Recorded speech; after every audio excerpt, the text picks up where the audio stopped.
Good morning, District Attorney Williams.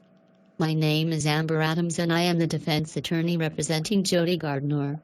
I was wondering if you had a moment to talk about his case. Nice to meet you, Mrs. Adams.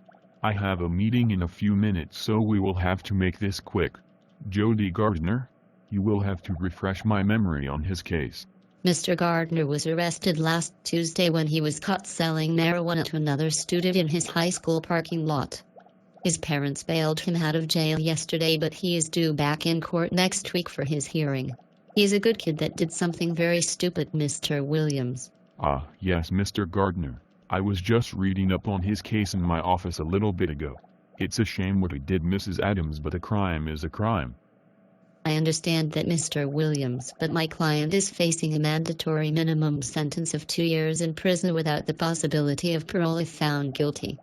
He has never been in trouble before and is a straight-A student. The mandatory minimum drug sentences were designed for a reason, Mrs. Williams.